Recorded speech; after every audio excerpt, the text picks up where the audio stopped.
The Philadelphia Eagles are champions of the National Football League world, and they did it by beating the tar out of the two-time defending champion Kansas City Chiefs.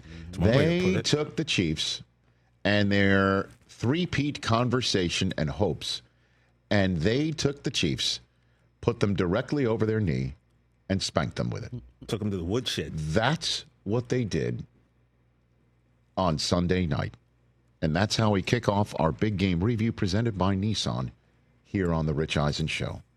With that very simple fact that the Kansas City Chiefs ran into a Kelly Green buzzsaw last night.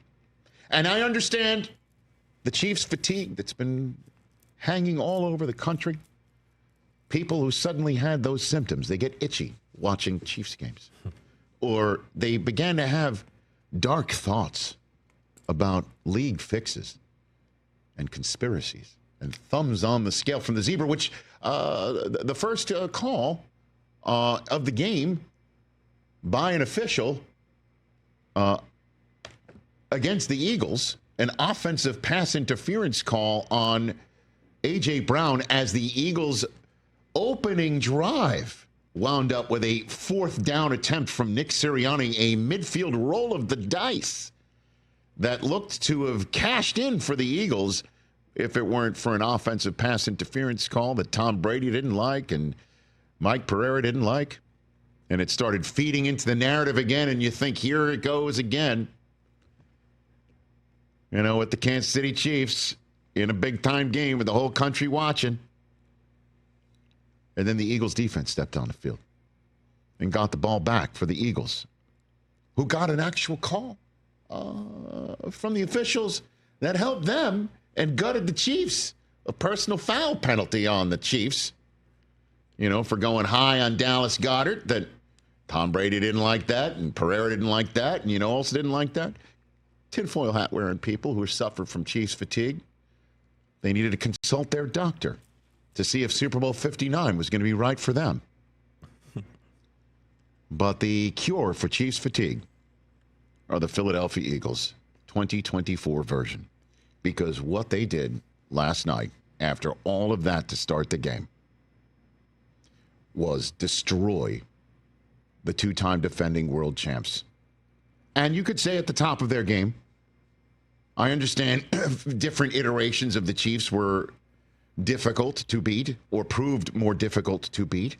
But what the Eagles did was take a two-time defending champ and dismantle them in front of the entire country and lay any sense of a competitive football game in Super Bowl 59 in New Orleans to waste, because they eviscerated the Chiefs' offensive line. All the flashbacks to the Patrick Mahomes loss to Tom Brady in the Super Bowl in Tampa. All those flashbacks of Mahomes running for his life and having 0 seconds to think, let alone breathe, let alone to set up to find a receiver. That wasn't happening. It was just like that night in Tampa. The Eagles' defense was spectacular as they sacked Mahomes 6 times. That was the most ever in a game for Patrick Mahomes, who threw his first career playoff pick 6 in the second quarter when Josh Sweat, who had 2.5 sacks on his own, threw his left tackle into Patrick Mahomes, forcing a throw over the middle to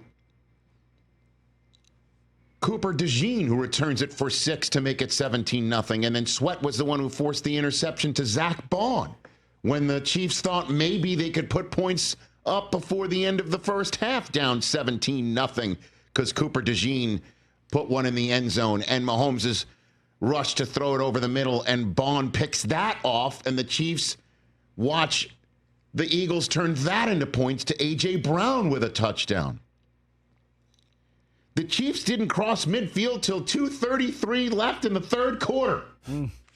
Per Elias, the Chiefs are the first team in Super Bowl history to not run a single offensive play in their opponent's territory in the first half. Mahomes led the Chiefs in rushing with 25 yards. Just 23 first half yards for the Chiefs. Fewest of any start in Patrick Mahomes' career. Only 4 catches for 39 yards for Travis Kelce. Fewest receptions and receiving yards in any of his 5 Super Bowl appearances. Just 1 first half first down for the Chiefs. That's tied for the fewest first downs and a half by any team in a game at all this year. And in the first half of a Super Bowl all time. They did that to Andy Reid's offense. They eviscerated them. Absolutely destroyed them. Lost the coin toss, watched the Chiefs get the first call from the refs, and said, screw it. We're the better team, and we're going to prove it. That's what happened last night. And then the Super Bowl MVP in Jalen Hurts took care of business when Saquon wasn't doing Saquon things.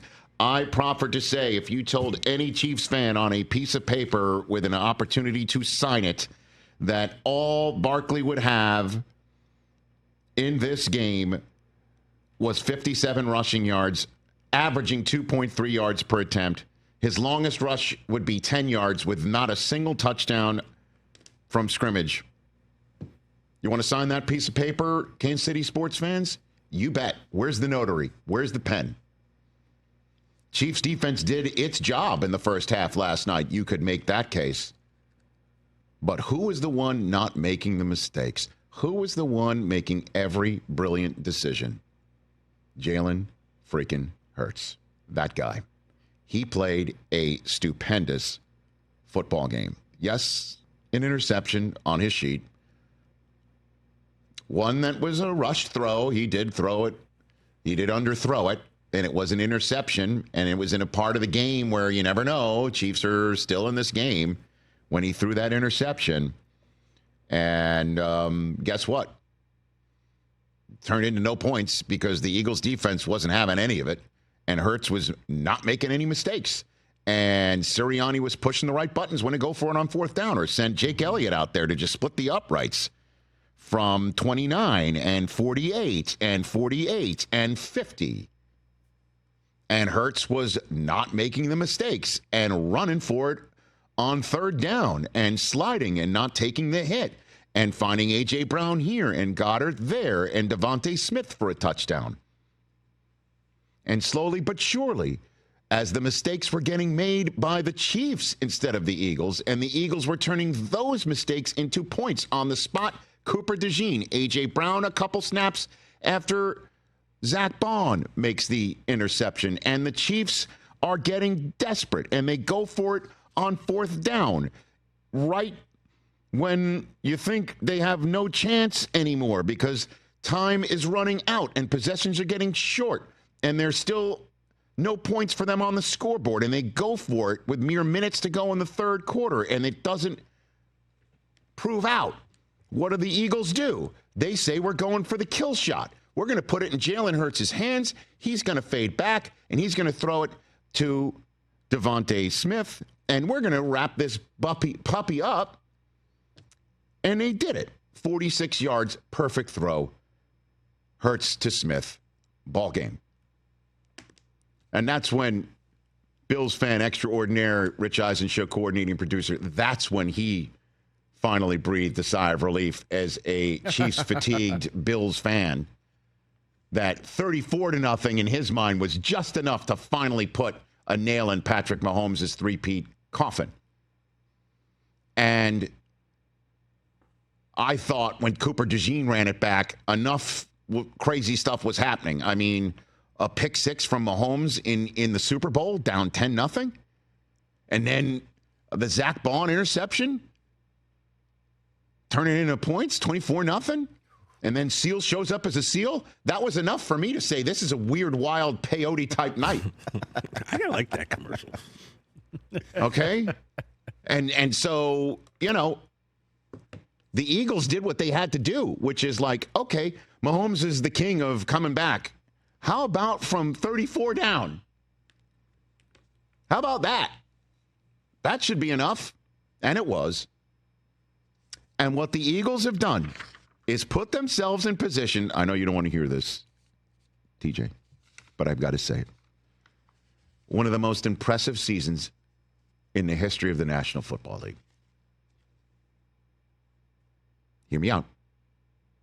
That's what the Eagles have put in front of us to have a conversation about.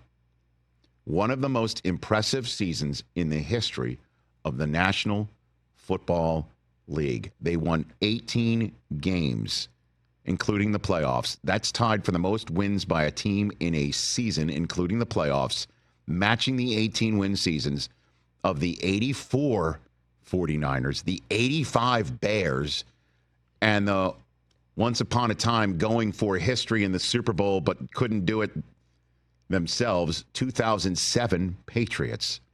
The 40 points they put up, the 40 burger on the two-time defending champs by destroying them and eviscerating the trenches, were the most by a team in the Super Bowl since the Eagles scored 41 against the Patriots.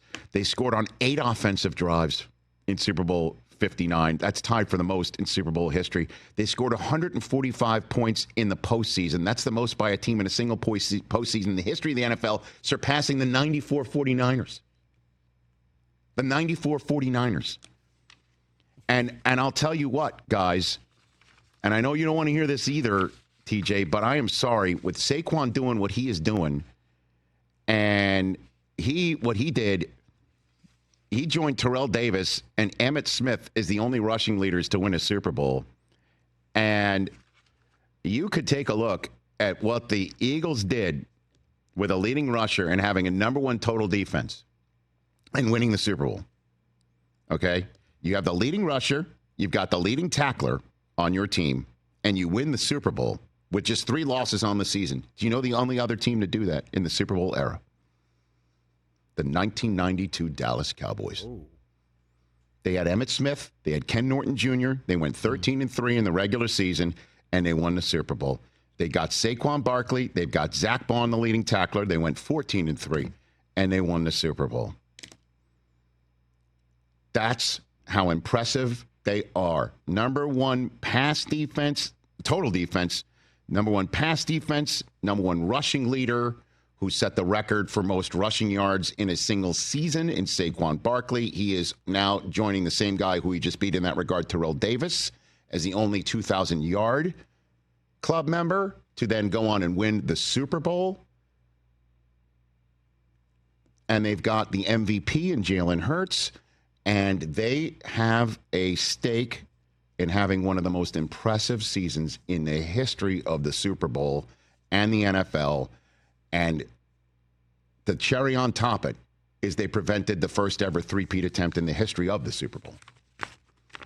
And it wasn't even close. They destroyed him. They destroyed him physically, mentally, every possible way. Defensively, offensively, special teams, they dominated. There wasn't a single moment they didn't dominate. They dominated. They were dominant, and they dominated, and they absolutely destroyed the two-time defending champion Kansas City Chiefs, and you got to give it up to Philadelphia for that. Yeah, you could see this early. It had the feel of the Bucs Chiefs win. 100%. Mahomes was running for his life. Yeah. You never see him like that in very rare instances. And the Philadelphia Eagles are champions of the National Football League and deserve every possible kudo. Catch the Rich Eisen Show every single day on the Roku channel, 12 to 3 Eastern, for free.